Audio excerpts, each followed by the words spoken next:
So thanks so much, everyone. I'm going to be talking about the role of businesses before, during and after disasters. And I can't think of anything more important than having these conversations about connecting for regional disaster resilience. So thanks for the opportunity to be a part of it. If you haven't connected with us before, we were formerly corporate to community, but we're a social enterprise focused on building resilient businesses, helping communities thrive and leading collaborations.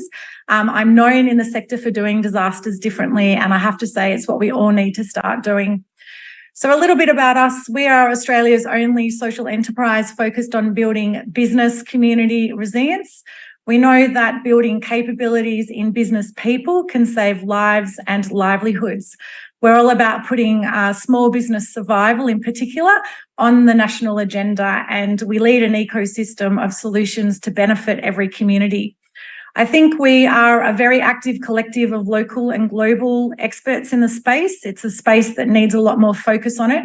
And our real role is we translate government policy and academic research into everyday business behaviours.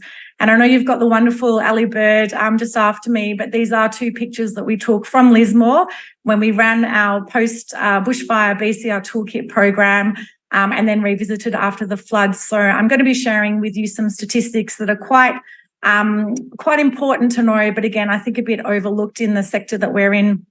I just want to recognise the volunteer advisory group that I have around me, including Kate Carnell and Professor Daniel Aldrich and David Parsons in particular. And David Aldrich is in Australia for the next 3 months. So if you are interested in what he has to say and his contribution, he's here on a Fulbright scholarship. So please connect in with me, and I'm happy to share where he's going to be and what he's doing.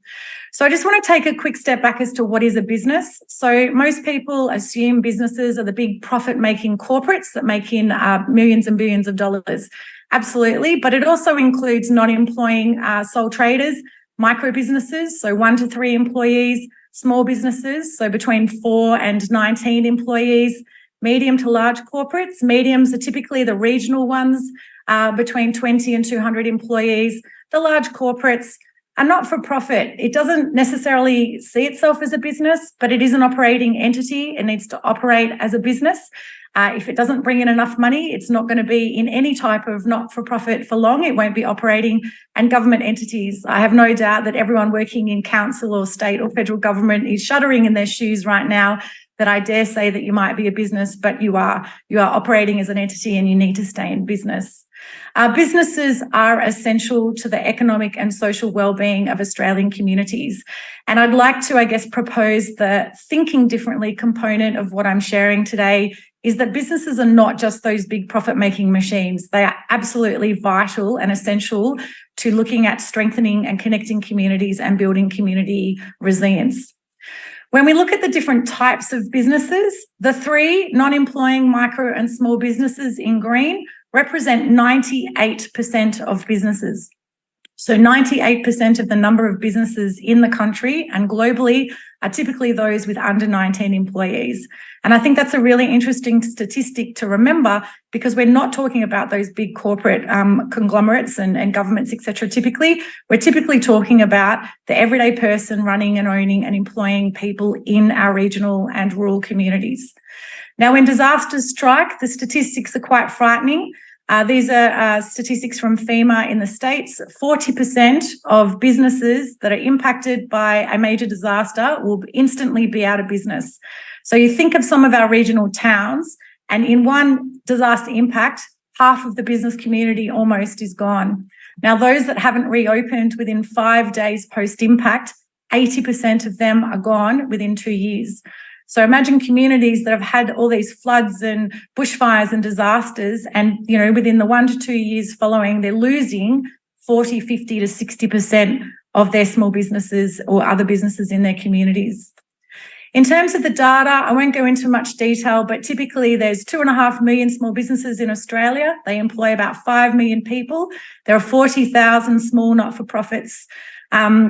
38% of small businesses are owned by women. We know how vulnerable they are in the different stages of disasters. And there's a direct link between an increase in business closures and suicides, particularly in our regional communities. So losing small businesses, it destroys lives, it destroys livelihoods, and it destroys communities. So it really needs to become a course focus for building resilience and strengthening our communities. Now, what is your livelihood? So unless you're born into a trust fund, pretty much everyone has to work. So your livelihood is the job or the other source of income that gives you the money to buy the things you need, the food, the medicine, the clothes. It's part of being a part of a person's essential need to live in a community, whether your livelihood is a government handout, whether it is a job, whether it is your own business, you need to have a livelihood in order to survive. So the consequences of losing a business means we lose livelihoods and jobs, but we also lose products and services in our communities. And there are still communities impacted by Black Saturday many years ago they can't buy a mop from the local community. So losing products and services is a really core part too. And the consequences: increased unemployment, increased mental health, suicide, homelessness, domestic violence. There are social impacts that come from losing jobs, losing businesses, and those business closures. Now, the national focus is typically saving lives. I'm 100% for that. It's obviously also, about saving households. But we don't focus or include a mindset around saving businesses or saving livelihoods. And I really like the National Strategy for Disaster Resilience back in 2011 that focused on shared responsibility. And there's nothing to add here quite yet, but my hope is that the National Action Plan that's coming out soon embeds businesses and livelihoods into that national approach around what we need to save. Because saving livelihoods for many people is more important than saving the household. So it's a mindset that we need to consider as to what's the outcome that our people in our communities need. Here's a great example. I wish we had planned to save the machinery that is more important than the house. It's a Northern New South Wales farmer that that participated in one of our BCR Toolkit programs. And this is a mindset that, again, we don't take into consideration from an emergency services perspective, from a council, from a government perspective necessarily. Is the business more important than the house? An interesting question to ask. When it comes to small business, though, I have to say we've finally got some research and evidence that's coming through, and we know that small businesses matter. Small business counts, the inquiry that Bruce Bilson and the Ombudsman completed recently, and a United Nations DRR focus on prevention. A couple of documents that I highly recommend you review if you're interested in the role of businesses, particularly small businesses, and their importance, their capabilities, and also their vulnerabilities. In terms of the market of the small businesses, they are people who are untapped local leaders in our community. They are ripe and ready to embed national resilience. So many small business people we speak to are heads of the CFA, they're volunteers, they're leaders of the business chambers. We see small business people as activators, leaders, and enablers. They engage with their employees, their customers, the suppliers, and the wider community every day.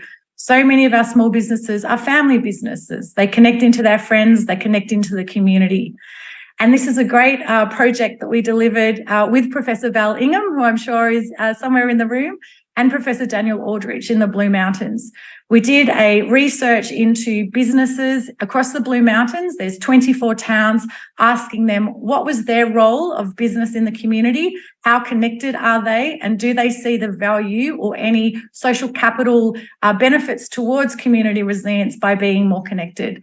The results were quite alarming because they don't understand their role and they don't see the needs to be connected. So there's a really wonderful opportunity which we are activating again. Have Professor Aldrich actually in the Blue Mountains next week as to how can we build connections and build understanding and build capabilities in our regional communities like the Blue Mountains. And the opportunities for business people to take a leadership role is absolutely right and at the forefront. So at Resilient Ready, our vision is to create a world where every small business thrives before, during, and after disasters. Where so many of our small businesses are really struggling at the moment just to get through. They're in survival mode just in terms of doing business. So our approach is to set them up to be able to do great business in the good times and thrive, if not fight to survive. Thrive, not fight to survive the incoming disasters ahead, because we know there'll be more. So at Resilient Ready, we've created a unique focus. I know everyone likes to call themselves unique, so we'll throw ourselves in that camp as well. Our 4P methodology is a holistic approach to resilience for businesses and business communities. It's relevant to every type, size of business. And the 4P approach is around getting people to think about prevention, understanding your business and knowing your risks, preparing, planning your response, the evacuation plans, the crisis plans, the media management plans, the business continuity plans, and building your networks.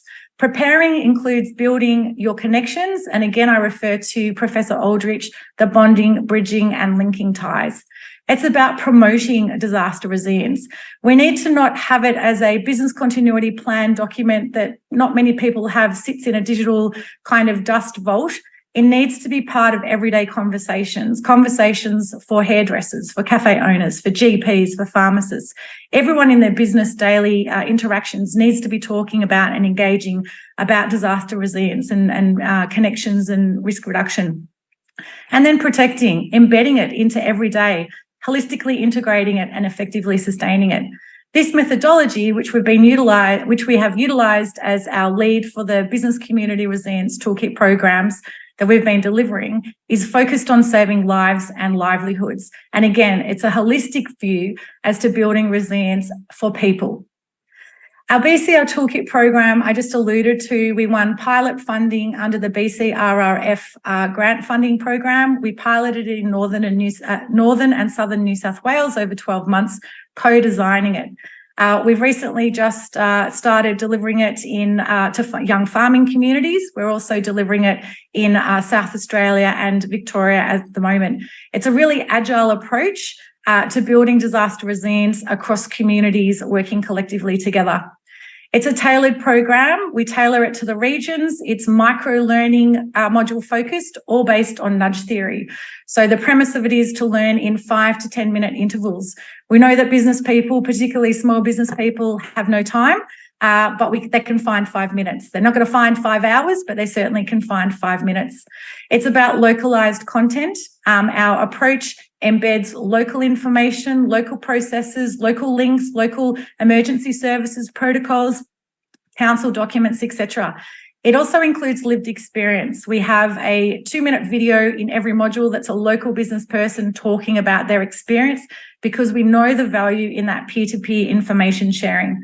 We capture data, share data, which identifies vulnerabilities and facilitates conversations. And I'll give you an example in a minute. Here's one module, Next Door Saviour. We know that a lot of people don't consider the business next door as potentially being the first person there when an emergency arrives.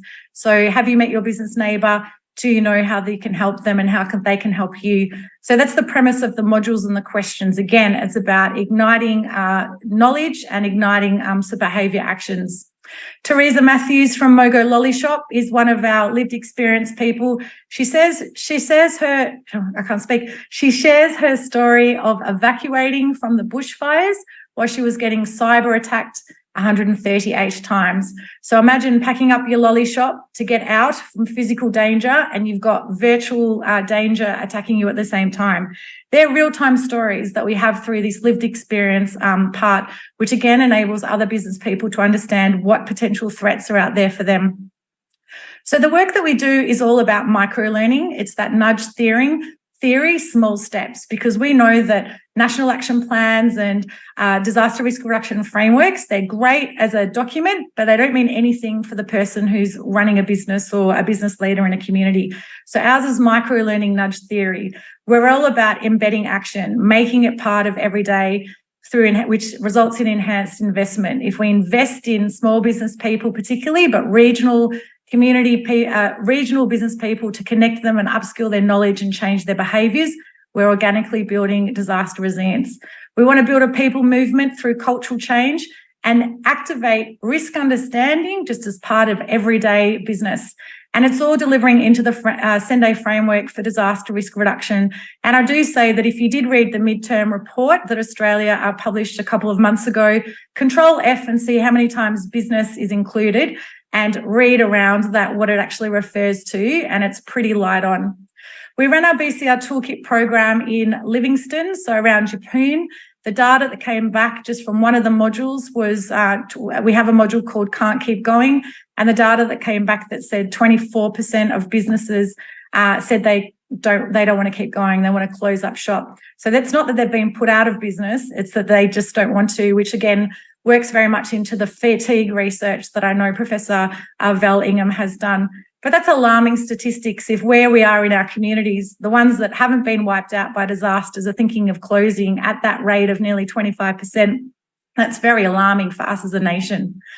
The learnings and actions taken from the BCR toolkit helped me reopen my business quickly when the floods hit. So much of what is happening in the disaster space is natural hazards or others.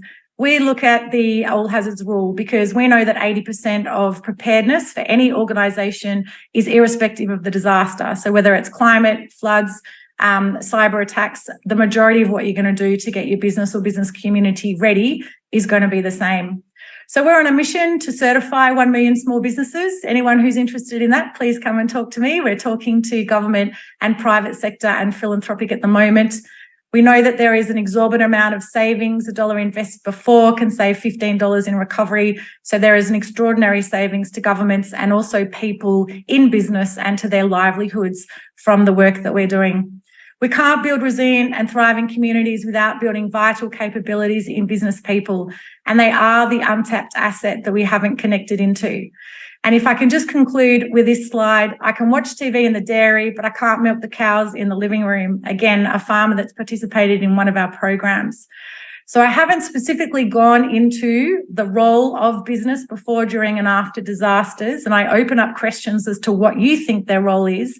But I do want to say that I'm really excited to see on the agenda and even the World Cafe that you're focusing on businesses as a really vital stakeholder group. So thank you, and I welcome any questions.